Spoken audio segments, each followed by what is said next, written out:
안녕하십니까. 7월 11일 산업뉴스입니다. 의료기기 개발에는 병원과 기업 간의 협력이 무엇보다 중요합니다. 최근 한 기업이 병원과의 기술 개발 협력을 통해 간 기능 회복을 도와주는 바이오 인공 간 개발에 성공했습니다. 보도에 이창수 기자입니다. 무균돼지의 간을 효소로 녹여 간세포를 추출하는 과정입니다. 이렇게 추출한 간세포는 캡슐로 만든 후 의료기기를 통해 환자 혈액에서 분리된 혈장으로 공급됩니다. 이렇게 하면 간 기능을 1, 2주 동안 정상화시킬 수 있어 간 이식을 앞둔 환자들의 사망률을 낮출 수 있습니다. 국내 중소기업에서 환자의 간 기능을 대신할 수 있도록 개발한 바이오 인공간 기술입니다. 응급 간 이식을 기다리시는 분들이 대기 중에 많이 사망하시는데요. 그 기다리시는 동안 간 기능을 몸 밖에서 보조해서 간 이식을 받을 수 있게 하는 장비입니다. 이게 잘 개발되면 응급 간 이식을 기다리시다가 사망하시는 분들이 많이 줄 것으로 기대가 됩니다. 의료기기면서도 세포 치료제를 이용하기 때문에 임상시험을 반드시 거쳐야 합니다. 또 이러한 대형 프로젝트는 작은 바이오 기업이 개발하기에는 전 과정에 있어 병원의 협조가 필수적입니다. 실제로 이 바이오 인공간 역시 연구개발 과정에서부터 임상시험에 이르기까지 오랜 기간을 국내 종합병원과 협력했고 지금은 안전성을 검증받은 상태입니다. 서로 다른 분야를 융합해서 임상시험에까지 이르게 되었습니다. 그래서 그동안 서로 긴밀히 협조를 했고 그래서 오늘의 좋은 결과를 이루었다고 생각합니다. 한국산업기술평가원은 지난 10일 삼성 서울병원에서 의료기기 상생협력을 위한 세미나를 개최했습니다. 병원과 기업 간의 상생협력을 통해 국산 의료기기의 기술력을 높이고 상용화를 이루자는 목적입니다.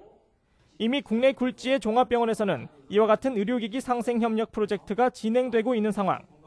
따라서 바이오 인공간과 같은 혁신적인 기술의 탄생은 앞으로도 계속될 것으로 보입니다. 산업뉴스 이창수입니다. 2년 전 갑작스런 대규모 정전 사고로 많은 사람들이 승강기 안에 갇혀 오랜 시간 후에 구조된 적이 있습니다. 최근 이런 문제점을 보완한 승강기 안전 구조 기술 특허 출원이 급증하고 있습니다. 김민지 기자가 취재했습니다. 여기 엘리베이터가 갑자기 멈췄어요. 좀 도와주세요. 엘리베이터 안에는 안전장치 되어 있으니까 안심하시고 저희가 인지니어 신속하게 방문 드리겠습니다. 갑자기 멈춘 승강기. 구조 요청은 곧바로 첨단 원격 제어 센터로 연결됩니다. 큰 모니터를 통해 승객의 위치와 상태를 파악하고 원격으로 문제를 해결합니다.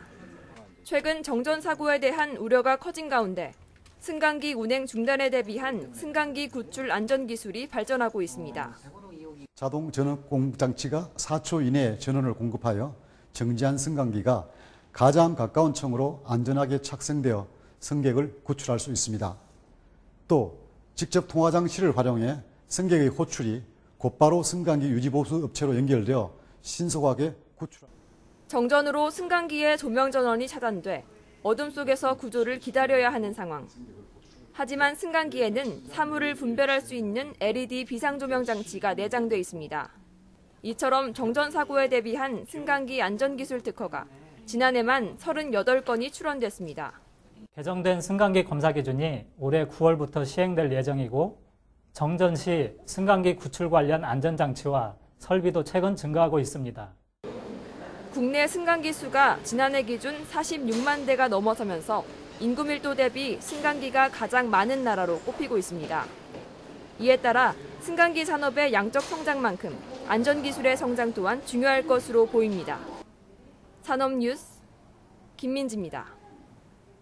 유통업체들이 에너지 고효율 제품의 보급과 확산을 위해 적극 나서기로 했습니다.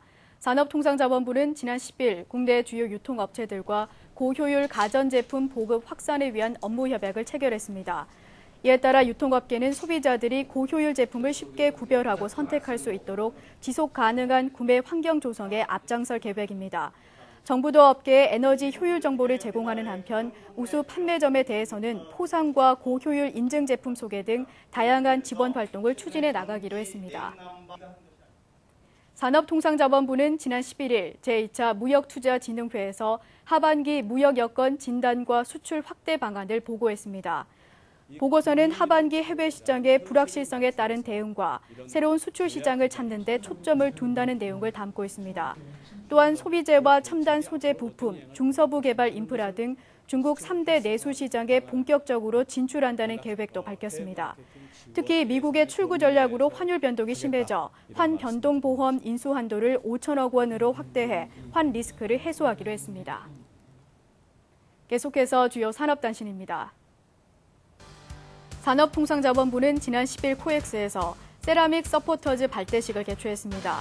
세라믹 서포터즈는 산업부 산하 5개 세라믹 분야 유관기관들이 전문 인력과 장비를 활용해 중소기업의 맞춤형 지원을 하기 위해 구성됐습니다.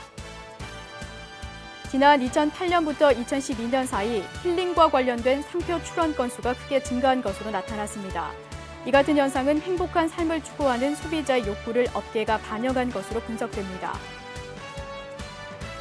대한상공회의소는 지난 10일 산업통상자원부에 제출한 건의서를 통해 작년 기준 국내 신재생 에너지가 전체 발전량에서 차지하는 비중이 1.6%에 불과하다며 전력 수급을 안정적으로 하기 위해 신재생 에너지 발전 규모를 늘려야 한다고 주장했습니다. 올해 상반기 우리나라 조선소의 선박 수주량은 전년 동기 대비 60.4% 증가한 599만 CGT를 기록했습니다. 이는 세계 선박 발주량의 36%를 차지하는 수치입니다.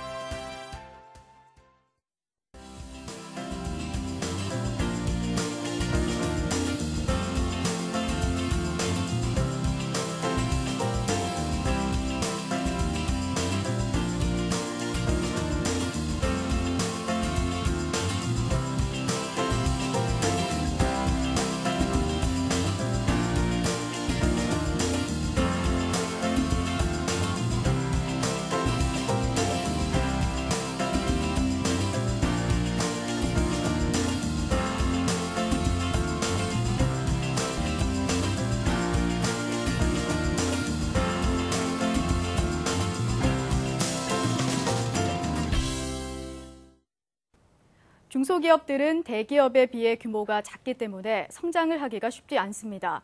이럴 경우 동종업계 간 또는 이종업계와 협력한다면 새로운 성장 전략을 세울 수 있을 겁니다. 이상으로 산업뉴스를 마칩니다. 고맙습니다.